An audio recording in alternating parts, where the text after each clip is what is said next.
waan isinitti himuu barbaade baay'eedha. Erga biyya kana dhufne nuni waggaa 5 isaa ol ta'eera beektu akkuma beekamaa ta'e waan baay'ee wajjin dabarsineera.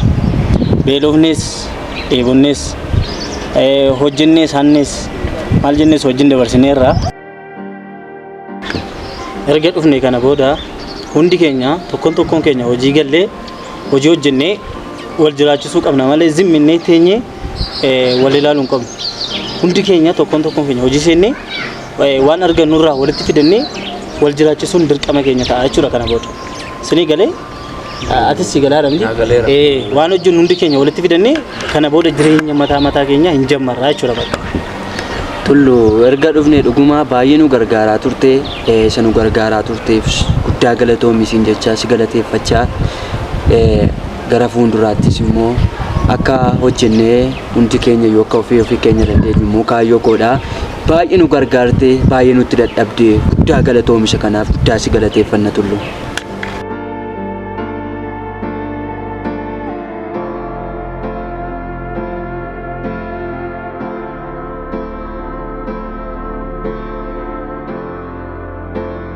Rakkoon qabu ammaa fi waanuma jirruun kaanee laaqana nyaanna isaatiin laaqana gaheera hol jira toli hol jedhi kai.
Egaa baay'ee namatti tola hundi keessan hojii ooltan miti baay'ee gammadeera waan hojjechaa ooltan kaa akkuma jenne walitti finneera miti ree natti laadhaa.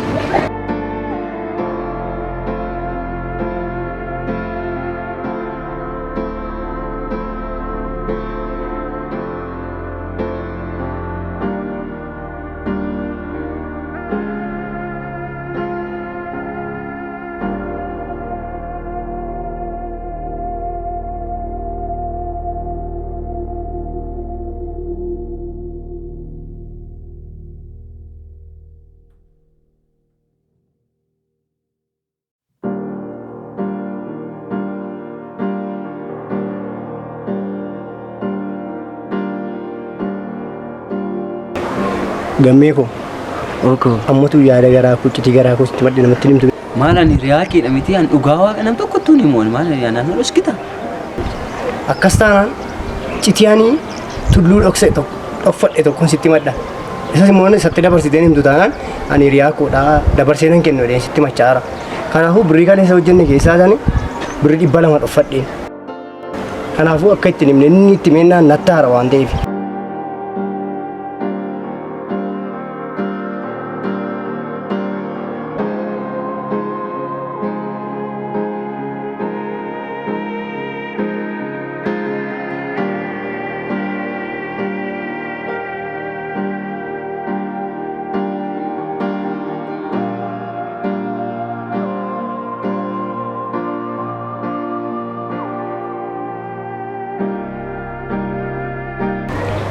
waan dinqii tokko nuuftiin ifidee dhufe waan dinqii waan nama dhibu waan taatee eessatti waan ta'e hin beeku. Maanni akka ta'u afidee dhufte moo yerumatti fiigaa dhufteen bareen garuu waan ati fiddeen addan baafanne malee. Wanta akkasii takka amma wajjin jiraachaa turre keessatti nu gidduutti waan ta'e hin beeknedha. Tasuma waan anaaf sin gidduutti ta'e hin beeku. Nutti fiigaa malee waan isaa amma kana wal jennee gogaa ta'e moo reewu. Dhiisi waan kakadheen harkaa fuudhee. Maal jettee kakattee? Dhiisi waan jedhee kakadhe moo kakichi inuma na qaba himeenna inuma narratti raawwata. Nutti fiigaa baaki maanni amma kana wal. Waan nuti onnetta bakka nuti hin to'atu. Waan jedhee kakadhe tokko ija keetti nan fixinii. Waaqayyo torbanii asitti buddeen guddaa nyaachisu waan bareedduu si torbanii asitti fideen harka buusuu dheen kakadhee harkaa fuudhe yoo sun ta'e onarratti taa'u. Amma kana wal deebisuun gaafatamu. Anaaf siidha miti waan baay'ee wajjin dabarsanii amma kana gidduutti icciitiin loos keessa ta'inaan adiraa keenya maaf jedhamta.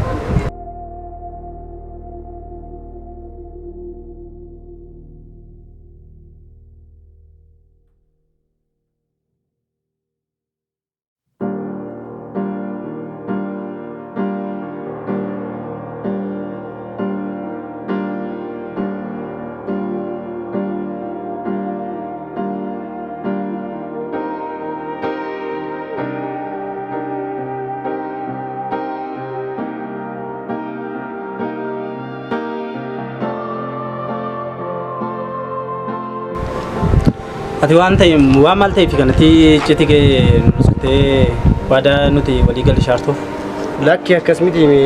Kana booda ija keenya arguun barbaada.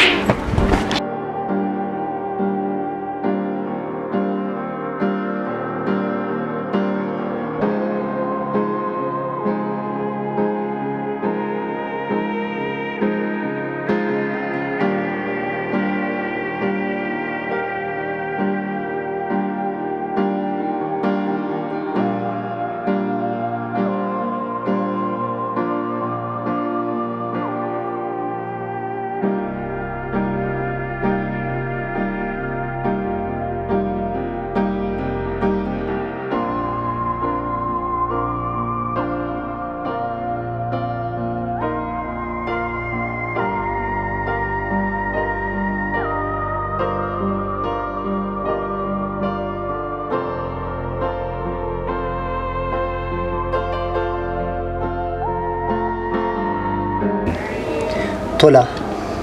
Ani baay'ee waan si ajaa'ibsiifadhu waan keessa kootti sammuu koo keessatti si ajaa'ibsiifadhu keessa ati hiriyaa koo dhugaaf hiriyaa gaafa rakkinaa hiriyaa gaafa wanti nyaatamu dhabamu hiriyaa gaafa wanti ilaalamu dhabamu ati hiriyaa dhugaa naaf taatee lafa rakkadhetti lafa bal'adhetti waan na wajjiniin jiraatteef baay'een si galateeffadha.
Biqilaa maaliif waan akkanaa raawwatte maaliif akka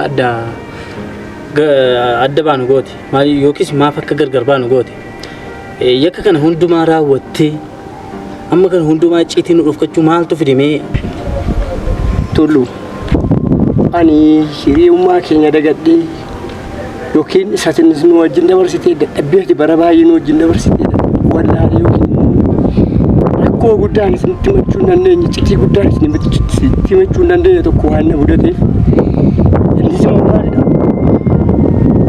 Harmee koo tokko baay'ee dhukkubsatte hospitaala galtee naan isin na gargaaruu waan hin dandeenyeef jecha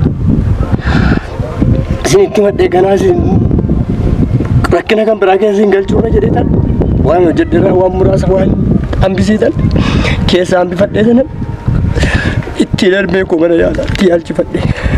Kanaaf badiidhaaf akka isin godheetu taane yookiin isin dhoksee yaada koo isin uffadhee otoo hin taane waa hin rakkadheef jecha.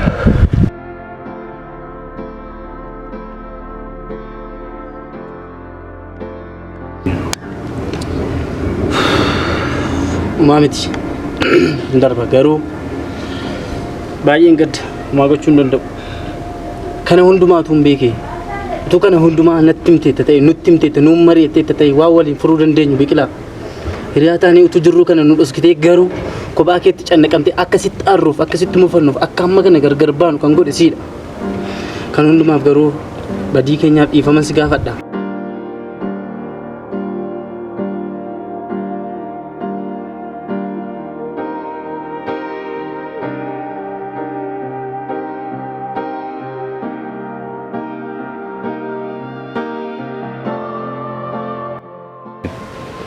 Biqilaa badii kan hundumaa kan godhe an kana taa'ee eeyyaan adaraa kee dhiifama naa godhi Biqilaa.